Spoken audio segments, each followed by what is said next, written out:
I keep my specs on. Hi you guys, welcome or welcome back to my channel. If you're new here, I am Shrutanshi. Those of you who don't know who I am currently an international student in Melbourne. I am officially done with my degree. I was studying a bachelor's of biomedical science and I did a couple of internships. I held some leadership positions at clubs at uni. I did a few university jobs part-time as well. I would say that I did make the most of my Melbourne experience. With graduation comes the very obvious question that a lot of you guys have been asking me, what's next?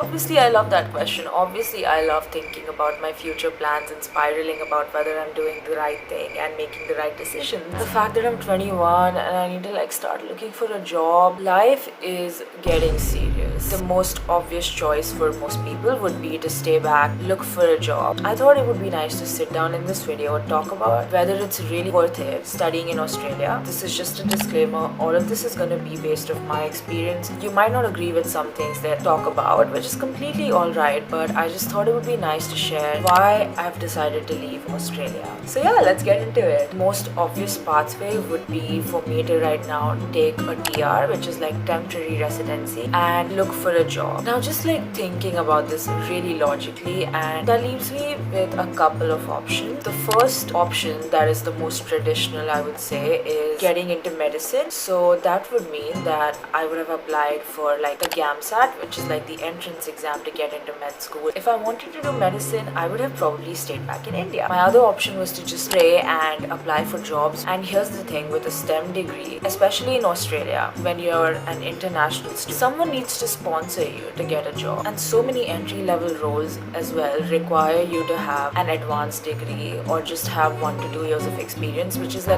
whole different crash out that I don't want to get into. Another thing about the environment in Australia, again this is just based off of my course mainly, the culture is very much to do your honors degree after your bachelor's degree, and then if you're not going to do medicine, you pretty much do a PhD. And if you notice here, the pattern is very academic research heavy. Something I realized through my internship experiences, my units and stuff, I don't want to do traditional academic research. It's just not what I want to do. So again, it didn't make sense for me. I've seen so many domestic students easily get a job just with their bachelor's degree. It's just factoring all of these things into my decision. I anyways knew I was going to do a master's right after my bachelor's degree. Why did I not consider doing my master's degree in Australia? There's actually a couple of reasons for that. If you want to settle in Australia, and if you're doing biomed for example, and if you want to follow a similar path to what I am, because I want to get into more of the biotech sector. For life science roles, you just don't get a PR just because you graduated. Anyways, it's really hard to get a PR. You need at least 1 year of a strictly high qualified role that you're doing in Australia, which assesses your skills. There's a literal countdown.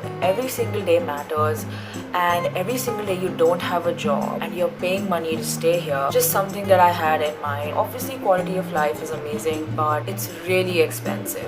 I am paying 1,086 excluding bills. That's just insane. If you wanna get a really cheap house or a room, you need to live really far away from the city, or in some really secluded suburbs. So housing is definitely a big issue. Even in the 3 years that I've lived here, I have seen grocery prices literally increase for the most random things, especially after graduation. So just the thought of not having a job, living in Melbourne, just the thought of my visa, the countdown in my head, I don't want that. Why I didn't choose to do my master's in Australia was because not only is the cost of living high, but the tuition fees is also just really high. Also because as I mentioned, the culture is very much you do an honors, you do a PhD, which was something I didn't want to do. I was very sure that I want to do my master's because I don't want to get into academic research. Another thing I feel not a lot of people talk about, I had this very specific image in my mind when I was thinking about study abroad. That image of a diverse group of students just sitting on a patch of green grass and the sun is hitting their face. One of my biggest shocks when I came to Australia was the amount of Indians. I literally felt so at home because there's Indians everywhere. I feel like the year I came in, which is 2023, there was a massive intake of Indians. Like, oh my god. On the one hand, it's good. You feel at home and there's a community here at the same time. Like, this doesn't just go for Indians, but even just every single group. So it's really hard to have that student life, have that campus life. It took me a really long time to get a hang of it because the culture here is not very student centered. Also, another thing that connects back to this point is the fact that because rent is so expensive in these spaces like near university and the city, it's also again difficult to see a lot of people on campus. Now that I'm about to leave, literally every single day I can't stop thinking about the fact that I would have loved to work here. This is an amazing place to work in, to live in, but being a student here is a struggle, and you need to be mentally prepared to struggle quite literally, and it forces you to grow up. And I feel like that's just the study abroad experience anywhere. My camera died, but anyways, getting back to what I was saying, there have been really good experiences as well, and one of them is definitely how safe I feel. But I do want to point out that there has been a concerning amount of like attacks going on in Melbourne, at least. Just a bunch of like machete attacks by like teenagers, and it's really concerning, and it has become really common in the city. Nothing compares to India, honestly. I still feel much safer here. So I am actually so grateful that I've gotten to just roam around freely in the night with my friends, come back home safely, and just be independent. That is definitely one of the benefits of studying abroad. I definitely became much more independent because I'd come here, I was 18, I was late to uni, I had no idea what the culture was like here, I had no friends, and 3 years down the line, it forces you to just keep pushing. Like, resilience is so important because no one's gonna be holding your hand, there's no spoon feeding involved. Also, the academic culture here in Australia is very laid back comparatively to other countries. From what I've heard from my other friends as well who are studying in other countries, and it's just much more laid back. Sometimes it's good, it gives you time to work part-time and then just study according to your work schedule and all of that. So in that way it's really good.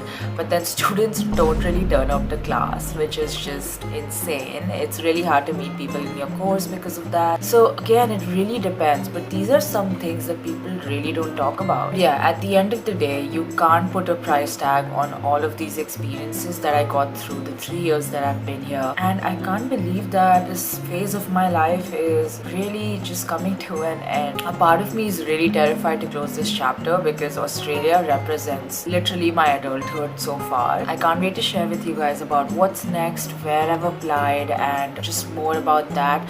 I don't want to share a lot about where I'm going and all of that until it's set in stone because I don't know, I'm just a very paranoid person and I just need to know for sure that everything goes as planned. I hope this video was helpful for you guys because I know a lot of people don't really talk about these like tiny things that are very specific when it comes to Australia. Studying abroad is a huge decision and it does sound amazing on paper, but with it comes a lot of responsibilities and just a lot of change that you need to be mentally ready for. But yeah, I will see you guys in my next video. Until then, bye.